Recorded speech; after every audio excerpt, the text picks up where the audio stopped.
கிரகத்துக்கு வந்து 3200 காரகத்துவம் கிட்ட இருக்குது. நமக்கு ஒரு 50 100 தெரிஞ்சாலே நல்ல ஜோசியராகவே மாறிடலாம்.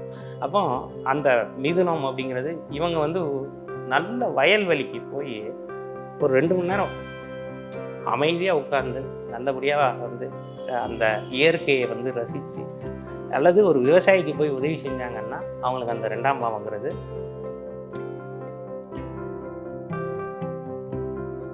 வருமானம் அப்படின்னு ஒன்று வந்தால் ஆட்டோமேட்டிக்காக செலவினமும் வந்துவிடும்.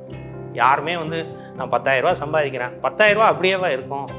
ஒன்று 10,000 ரூபாயை பெருக்கக்கூடிய விஷயங்கள் இருக்கும், அல்லது ஆட்டோமேட்டிக்காக நமக்கு வந்து குடும்ப செலவுகள் மற்ற இதர செலவுகள்னு நிறைய இருக்கும்.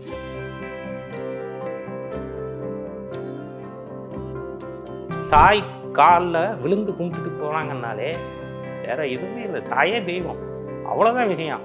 வேற பெரிய விஷயம் பண்ணணுங்கிற அவசியமே கிடையாதுங்க. இந்த இதை வந்து பரிகாரங்கிறத சோசியல் பரிகாரம், ஸ்பிரிச்சுவல் பரிகாரம்,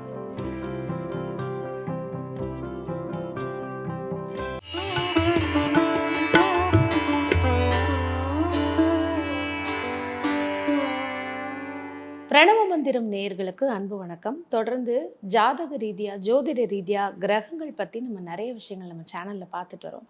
அந்த வகையில் இன்றைக்கும் 12 பாவங்கள், குறிப்பாக 2ஆம் பாவம்ங்கிறது ஒரு மனிதனுடைய வாழ்க்கைக்கு எவ்வளவு தேவை, அதை நம்ம எப்படி பாசிட்டிவாக ஆக்டிவேட் பண்ணணும் தினம் தினம் அப்படின்னு சொல்லி நமக்கு நிறைய டிப்ஸ் கொடுக்கறதுக்காக மற்றும் ஜோதிட அறிவு நமக்கு கொடுக்கறதுக்காக நேர்மறை சிந்தனையாளர் மற்றும் ஜோதிடர் திரு நற்பவி நம்பிராஜன் அவர்கள் நம்ம கூட இணைஞ்சிருக்காங்க. சார் நற்பவி வணக்கம். ஒரு ஜாதகத்தை எடுத்தா 12 பாவங்கள், இது எல்லாருக்குமே தெரியும். அந்த 12 பாவங்கள், ஒவ்வொரு பாவங்களும் ஒவ்வொரு விதமான விஷயங்களை நமக்கு சொல்லுது. பொதுவாக இந்த 2ஆம் பாவம், இந்த 2ஆம் இடம் அப்படிங்கிறது எவ்வளோ முக்கியம், அது எதை குறிக்குது, 12 லக்னக்காரர்கள் ஒவ்வொருத்தரும் எந்த லக்னமான இருக்கலாம், அவங்க அதை எப்படி ஆக்டிவேட் பண்ணணும்? கண்டிப்பாக. அதாவது 2ஆம் பாவம் அப்படிங்கிறத என்னென்னு சொல்லுவாங்க அப்படின்னா, வாக்குஸ்தானம்னு சொல்லுவாங்க, தனஸ்தானம்னு சொல்லுவாங்க. தனம்னா தான் உங்களுக்கு செல்வம், பணம் எல்லாமே கவர் ஆகக்கூடியது. தனம், குடும்பம், கல்வி, வாக்குஸ்தானம் அப்படிங்கிறது தான் அந்த 2ஆம் பாவம். ஒருத்தருக்கோட புண்ணியத்தை சொல்லக்கூடியது. போன பிறவியில் அவங்க என்னென்ன புண்ணியங்கள் பண்ணியிருக்காங்களோ அது மூலமாக வரக்கூடிய வருமானத்தையும் அது கொடுக்கும். ஒருத்தரோட ஜீவனம் அப்படிங்கிறது அதுதான். அந்த வருமானத்தை எப்படியெல்லாம் நாம் வந்து இயக்குவது, எப்படி வந்து அந்த 2ஆம் பாவம் தான் அவங்களுக்கு வந்து ஒரு வேலையை கொடுத்துருக்கும், தொழிலை கொடுத்துருக்கும், வருமானத்தை கொடுத்துருக்கும், கல்வியை கொடுத்துருக்கும். அது சம்மந்தப்பட்ட விஷயங்களை தான் அவங்க பண்ணுவாங்க. இதுதான் வந்து ஜோதிட ரீதியான ஒரு விஷயம். இப்போ உதாரணமாக ஒரு மேஷ லக்னமாக இருக்காங்க அப்படின்னா அவங்களுக்கு 2ஆம் பாவம் வந்து ரிஷப வீடு. ரிஷபம்ங்கிறது உங்களுக்கு வந்து பார்த்திங்கன்னா காலபுருஷ தத்துவத்தில் எல்லாருக்குமே அது 2ஆம் பாவம். அப்போ நார்மலாகவே வந்து அந்த ரிஷபங்கிறது பசுவை, காளையை, மாட்டை குறிக்கக்கூடியது. நீங்கள் வந்து ஒரு கோசாலைக்கு போய், அதுவும் வெள்ளிக்கிழமை, ஏன்னா அது சுக்கிரனோட வீடுங்கிறதுனால சுக்கிர ஓரையில் போய் இந்த மேசராசி மேச லக்னமாக இருக்கிறவங்க அந்த வெள்ளிக்கிழமை சுக்கிர ஓரையில் போய் அந்த பசுவிற்கு, காளை மாட்டிற்கு அல்லது எருமை மாட்டிற்கு கூட நீங்கள் ஏதாவது உணவு தீவனங்கள் அதற்கு கொடுத்தீர்கள் என்றாலே உங்களுக்கு அது 2ஆம் பாவங்கிறது ஆக்டிவேஷன் ஆகும். அதாவது பவத் பாவம் அப்படின்னு சொல்லுவாங்க. ஒரு பாவத்துக்கும் எதிர்பாவங்களை நாம் வந்து இயக்கிறது, அந்த மாதிரியான விஷயங்கள்லாம் இருக்குது. பொதுவாகவே நமக்கு வந்து வருமானம் அப்படின்னு ஒன்று வந்தால் ஆட்டோமேட்டிக்காக செலவினமும் வந்துவிடும். யாருமே வந்து நான் 10,000 ரூபா சம்பாதிக்கிறேன், 10,000 ரூபா அப்படியேவா இருக்கும்? ஒன்று 10,000 ரூபாயை பெருக்கக்கூடிய விஷயங்கள் இருக்கும், அல்லது ஆட்டோமேட்டிக்காக நமக்கு வந்து குடும்ப செலவுகள் மற்ற இதர செலவுகள்னு நிறைய இருக்கும். அதில் அந்த 8ஆம் பாவம் அப்படிங்கிறது வந்து தான் எதிர்பாராத செலவு, எதிர்பாராத விஷயங்கள் நடக்கக்கூடியது, அல்லது ஆயில் அப்படிங்கிறது அதை தான் குறிக்கக்கூடியது. இப்போ காலபுருஷ தத்துவத்துக்கே 2ஆம் பாவம் ரிஷபம் அப்படிங்கிறதுனால ரிஷபம் எந்த மாதிரியான விஷயங்களை குறிக்கும் அப்படிங்கும்போது அதுக்கு வந்து நாம் அதற்குரிய இயக்கத்தை செய்தோம் என்றாலே பிரமாதமாக வேலை செய்யும். உதாரணமாக ரிஷபங்கிறது ஒரு ஏடிஎம்மை குறிக்கும். பணம் இருக்கக்கூடிய இடம், ஏடிஎம் மாதிரியான இடம். அதுக்கப்புறமா வந்து பார்த்திங்க அப்படின்னா ஒரு கோசாலை. அதற்கடுத்து வந்து பார்த்திங்கன்னா அங்கே தான் சந்திரன் வந்து உச்சமாகிறார். ஸோ சந்திரன் உச்சமாகக்கூடிய ரிஷபம் அப்படிங்கிற இதுக்கு சந்திரன்னா என்ன? உணவு. இந்த மேசராசி மேச லக்னத்துக்காரங்க உணவை தானம் பண்ணாங்க அப்படின்னாலே ஆட்டோமேட்டிக்காக அவங்களுக்கு அந்த வருமானமும் கிடைக்கும். இது மாதிரியான விஷயங்களை தான் அவங்க வந்து பண்ணிக்கிட்டே இருக்கணும். ஸோ அப்போ சந்திரன் சம்மந்தப்பட்ட இடங்களுக்கு போகலாம், ஊருக்கு போகலாம். உதாரணமாக பார்த்தீங்கன்னா திருப்பதி, திங்களூர், அப்புறமா ஸ்ரீரங்கம் கூட போகலாம். ஏன் ஸ்ரீரங்கம்னா அது சுக்கிரனோட ஸ்தலம். மேஷ லக்னத்துக்கு பதிவோடைய ஆரம்பத்திலேயே சொல்லிட்டீங்க. அடுத்து ரிஷப லக்னக்காரர்கள் அவங்களுடைய 2ஆம் பாவத்தை எப்படி ஆக்டிவேட் பண்ண? இப்போ ரிஷபத்துக்கு மிதுனம் தான் 2வது வீடு. அப்போ மிதுனத்தில் வந்து ஏதாவது கிரகம் உச்சமாகுதா, ஏதாவது கிரகம் நீச்சமாகுதா, ஏதாவது கிரகம் ஆட்சியாக இருக்குன்னா ஆட்சி தான், புதன் தான் ஆட்சி. அப்போ மிதுனம் அப்படிங்கிறதுனாலே ஒரு விதத்தில் வந்து பார்த்திங்கன்னா இந்த வயல்வெளி, புல்வெளி, இந்த மாதிரி பார்க்கு, இது மாதிரியான இடங்கள்ல தான் அது குறிக்கக்கூடியதான இது. பள்ளிக்கூடத்தையும் கூட அதில் கொண்டு வருவதற்கு உண்டு. இப்போ கிரக காரகத்துவம் மாதிரி பாவக காரகத்துவம்னும் உண்டு. இப்போ ஒரு கிரகத்துக்கு வந்து 3600 காரகத்துவம் கிட்ட இருக்குது. நமக்கு ஒரு 50 100 தெரிஞ்சாலே நல்ல ஜோசியராகவே மாறிடலாம். அப்போ அந்த மிதுனம் அப்படிங்கிறது இவங்க வந்து நல்ல வயல்வெளிக்கு போய் ஒரு 2 மணி நேரம் அமைதியாக உட்கார்ந்து நல்லபடியாக வந்து அந்த இயற்கையை வந்து ரசித்து, அல்லது ஒரு விவசாயிக்கு போய் உதவி செஞ்சாங்கன்னா அவங்களுக்கு அந்த 2ஆம் பாவங்கிறது ஆக்டிவேட் ஆகிடும். விவசாயம் சம்மந்தப்பட்ட விஷயங்களை இவங்க பேசிகிட்டு இருந்தாங்கனாலே அவங்களுக்கு போகும். 2ஆம் பாவங்கிறது 2ங்கிறது நம்மளுடைய வாக்கு. அப்போ நம்ம அது சார்ந்த விஷயங்களை பேசணும்.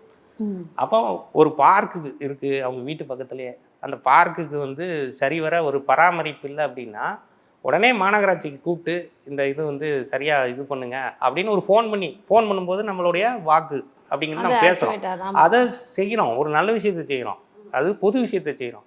பொதுவாகவே நாம் வந்து நமக்கு அப்படிங்கிறது நினைக்கிறத விட பிரத்தியாருக்கு ஒரு விஷயத்தை நம்ம செஞ்சோம்னா கடவுளே நமக்கு வந்து நிறைய விஷயங்களை வந்து கண்கூடாக செய்வார். அந்த மாதிரி தான் பண்ணணும். அப்போ இவங்க வந்து வயல்வெளி, புல்வெளி, பார்க்கு, செடி கொடிகள் இருக்கும், அதுக்கு போய் தண்ணி ஊற்றலாம். ஒரு பட்டுப்போன செடியை துளிர்க்க வைக்கக்கூடிய விஷயங்களை செய்யலாம். அது நர்சரி கார்டனுக்கு போகலாம். அவங்க வீட்டிலையே வந்து நிறையா வந்து செடியெல்லாம் வைக்கலாம். இப்போ சென்னை மாதிரியான இது இருக்குது, அங்கே அப்பார்ட்மெண்ட்ஸில் இருக்கும், நாங்கள் எங்கே போய் மண் செடியை தேடிட்டு இருக்குது அப்படிங்கிற மாதிரியான கேள்விகள்லாம் வரும். இன்டோர் பிளான்ட்ஸ்னே நிறைய இருக்குது, அதை நீங்கள் வச்சு இது பண்ணலாம். ஒரு துளசி மரத்தை வச்சு அந்த துளசியை வந்து ஒரு மகாலட்சுமியாக நினச்சி அதை நீங்கள் இது பண்ணலாம். ஏன்னா துளசி இருக்கிற இடத்துல பெருமாள் கண்டிப்பாக இருப்பார், மகாலட்சுமி கண்டிப்பாக இருக்கும்.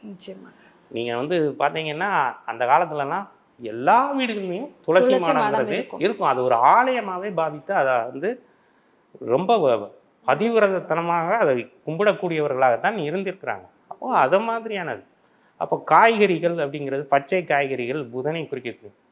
இவங்க வந்து காய்கறி கடைக்கு போய் அந்த இடங்களில் வந்து அவங்கக்கிட்ட பேரம் பேசாமல் அதை ஒழுங்காக வாங்கிட்டு வந்து இது பண்ணினாங்கனாலே அது நல்லா வேலை செய்யும். ஏன்னா சாலையோரத்தில் தெருவோரத்தில் இருக்கக்கூடியவர்கள் எல்லாமே வந்து அவங்க ஒரு கிரக காரகத்துவத்தில் வருவாங்க. இப்போ நம்ம வந்து விவசாயிகிட்ட போய் நேரடியாக கொள்முதல் பண்ண முடியாது. இந்த உழவர் சந்தை மாதிரியான இதெல்லாம் கொண்டு வந்தாங்க அப்படிங்களா, அதை மாதிரி நேரடி விவசாயிகளிடம் நம்ம வந்து டைரெக்டாக போய் வாங்குறது. இப்போ சாலையோரத்தில் தெருவோரத்தில் இந்த நொங்கு விற்பாங்க, பதனி விற்பாங்க, அதுக்கப்புறமா காய் விற்பாங்க, அவங்க தோட்டத்தில் விளைஞ்ச காயை விற்பாங்க, வாழைக்காய் விற்பாங்க. அதை போய் நம்ம வாங்கிட்டு வந்தாலே அதுவே வந்து அந்த இதை வந்து வேலை செய்யக்கூடியதாக இருக்கும். ஏன்னா நம்ம வந்து ஒரு விவசாயிக்கு வந்து ஒரு உதவி செய்கிற மாதிரி அவங்களுக்கு வருமானம் கொடுக்குறதுனால என்ன ஆகும், நமக்கு வருமானம் கண்டிப்பாக. அந்த இடத்துல நம்ம செலவு பண்ணுறோமா, 8ஆம் மாதம் வேலை செய்யுதா, அப்போ 2ஆம் மாதம் நமக்கு வருமா இல்லையா, இவ்வளோதான் விஷயம். ரொம்ப சிம்பிளான இது. அப்போ பெருமாளை கும்பிடுது. மிதுனங்கிறது உங்களுக்கு வந்து உட்கார்ந்த குளத்தில் இருக்கக்கூடிய பெருமாளை கும்பிட்டீங்கனாலே போதுமானது. அந்த மாதிரி பெருமாள் படத்தை வந்து பாக்கெட்டில் வச்சுக்கிறது, பெருமாள் கோயிலுக்கு புதன்கிழமை போகிறது, இப்படியான விஷயங்களை செய்தார்களே அவர்களுக்கு அது பிரமாதமாக வேலை செய்யும், அருமையாக ஆக்டிவேட் ஆகும். அடுத்ததாக மிதுன லக்னத்துக்கு 2ஆம் பாவத்தை எப்படி ஆக்டிவேட் பண்ணும்? மிதுனம் அதுக்கு 2வது வீடு வந்து கடகம். கடகம்னா நண்டு, கடகம்னா நீர் ராசி. அப்போ இந்த இடத்துல வந்து நிலம், நீர், நெருப்பு, இந்த காற்று இதையுமே வந்து நம்ம செயல்படுத்தலாம். உதாரணமாக பார்த்தீங்க அப்படின்னா இந்த நீர் ராசிங்கிறதுனால நல்லா வந்து இவங்க வந்து என்ன பண்ணணும் அப்படின்னா ஷவரில் குளிக்கலாம்.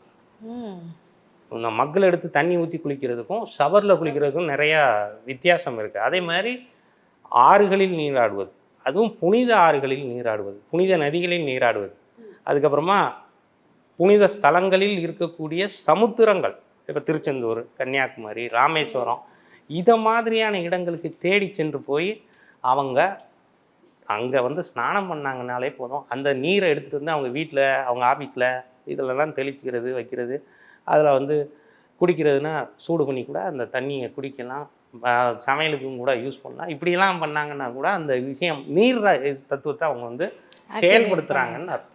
அப்போ அது ஆட்டோமேட்டிக்காக வரும். அப்போ அந்த இடத்துல வந்து அவங்களுக்கு வந்து என்ன அப்படின்னா, அது சந்திரனோட வீடு. இப்போ சந்திரனாலே உணவு. அப்போ நிறைய பேருக்கு இவங்க வந்து கையால் உணவு தானம் பண்ணலாம், நீரை தானம் பண்ணலாம்.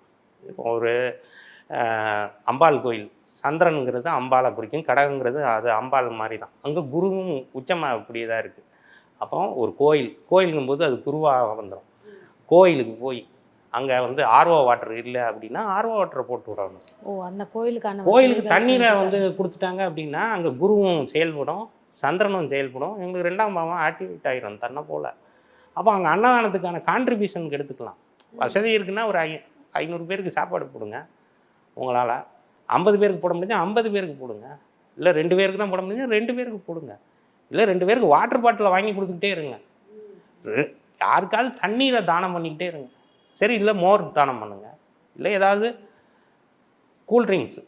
கூல்ட்ரிங்க்ஸ்னால் வந்து கெமிக்கல் பூச்சிக்கொல்லி மருந்து கலந்த கூல்ட்ரிங்க்ஸாக நான் இதை தான் நம்ம இது பண்ணிடக்கூடாது. ஃப்ரெஷ் ஜூஸு அப்படிங்கிறது, இல்லை லைம் ஜூஸு, லெமன் ஜூஸு, அதுதான் ரொம்ப இருக்குலையே சிறப்பும் கூட. இயற்கைக்கு உண்டான விஷயங்களை நீங்கள் செஞ்சீங்கன்னாலே நிறைய விஷயங்கள், நல்ல விஷயங்கள் உங்களுக்கு பிரபஞ்சம் வழங்கக்கூடியதாக இருக்கும். அப்போ அது மாதிரி பண்ணணும். இப்போது ஒரு அந்த காலத்துலலாம் வந்து என்ன பண்ணுவாங்க, குளம் வெட்டுவாங்க. கோயில் இருக்கிற இடத்துல குடியிருக்கக்கூடாதுன்னு சொல்கிற மாதிரி ஒவ்வொரு கோயிலுக்குமே ஸ்தல தீர்த்தம்னு இருக்கும், குளங்கள்னு இருக்கும். அந்த குளத்தை நீங்கள் புனரமைச்சு கொடுக்கலாம். வசதி இருந்ததுன்னா.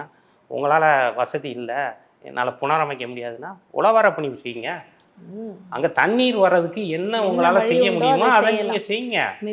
உங்களால் போய் அங்கே வந்து தோண்டி இது பண்ணுறது வைக்கிறது, அங்கே ஏதாவது நீர் அடைச்சிருந்ததுன்னா அதை எடுத்து விடுறது, அல்ல அந்த கோயிலுக்குரிய இடங்களில் அந்த குளத்தை பராமரிப்பதற்கு உண்டான விஷயங்கள் என்னவோ அதை நீங்கள் செய்தாலே போதும். அந்த கடகத்துக்கு உண்டான வேலை வந்து ஆட்டோமேட்டிக்காக வேலை செய்ய ஆரம்பிச்சிடும். தாயை தெய்வமாக மதிக்கணும், அது ரொம்ப முக்கியம். மிதுனம் அப்படின்னா தாயை அவமதித்துட விடக்கூடாது, அது சந்திரன். மாமியாரை அவமதிக்கக்கூடாது. அதே மாதிரி தாய் காலில் விழுந்து கும்பிட்டுட்டு போனாங்கன்னாலே வேற எதுவுமே இல்லை, தாயே தெய்வம், அவ்வளோதான் விஷயம். வேற பெரிய விஷயம் பண்ணணுங்கிற அவசியமே கிடையாதுங்க. இந்த இதை வந்து பரிகாரங்கிறத சோசியல் பரிகாரம், ஸ்பிரிச்சுவல் பரிகாரம், ப்ரொஃபஷனல் பரிகாரம்னு பிடிச்சிட்டோம்னா தன்னை போல இதாக இருக்கும். இப்போ தாய் ஸ்தானத்தில் இருக்கக்கூடிய பெண்களுக்கு உதவி செய்யலாம், கர்ப்பிணி பெண்களுக்கு உதவி செய்யலாம். ஒரு கவர்மெண்ட் ஆஸ்பத்திரியில், அரசு மருத்துவமனையில் ஒரு பெண் பிரசவத்திற்கு இருக்கிறாங்க, அவங்களுக்கு போய் ஏதாவது வந்து இவங்க வந்து பண்ணினாலே அந்த கடகங்கிற இதை வந்து இவங்க ஆக்டிவேஷன் பண்ணிடுற மாதிரியான இதாக இருக்கும். இல்லை முதியோர் இல்லத்தில் இருக்கக்கூடிய தாய்மார்கள், அதாவது பையனால் கைவிடப்பட்டவங்க, இல்லை ஏதோ ஒரு விஷயத்தில் கைவிடப்பட்டவங்க, அவங்கெல்லாம் வந்து ரொம்ப மனசு நொந்து போய் இருப்பாங்க. அப்போ அவங்கள போய் நம்ம அம்மா அப்படின்னு சொல்லிட்டோம்னாலே அவங்களுக்கு போய் பாத பூஜை பண்ணலாம். இந்த மாதிரியான விஷயங்களெல்லாம் நம்ம செய்யும்போது ஆத்மார்த்தமாக செய்யணும், கடமைக்கு செய்யக்கூடாது. பரிகாரங்கிறது என்னென்னா, நம்ம டே டு டே லைஃப்பில் நம்ம எப்படி சோறு சாப்பிட்றோமோ, தண்ணி குடிக்கிறோமோ, அதெல்லாம் ஒரு டியூட்டியை கான்சியஸாக பண்ணுறோம்ல, ஒரு சிஸ்டமேட்டிக்காக பண்ணுறோம்ல, அந்த மாதிரியான விதத்தை தான் நீங்கள் பண்ணணும். அதில் வந்து கர்வம் வந்துடக்கூடாது, நான் தானே கொடுக்குறேன் உனக்கு அப்படிங்கிறது வந்ததுன்னா அதுவும் வந்து உங்களுக்கு பாவமாயிடும். ஸோ நம்ம தாய்க்கு செஞ்சால் எப்படி செய்வோம், அந்த மாதிரி நாம் செய்யணும். அப்போ அது பிரமாதமாக வேலை செய்யும். ஓகே, அடுத்ததாக கடக ராசிக்காரர்கள், அவர்களுக்கு 2ஆம் இடம் சிம்மம், எப்படி ஆக்டிவேட் பண்ணலாம்? சிம்மங்கிறது சூரியன், சூரிய நமஸ்காரம் பண்ணலாம், ஆதித்ய கிருதியம் படிக்கலாம்,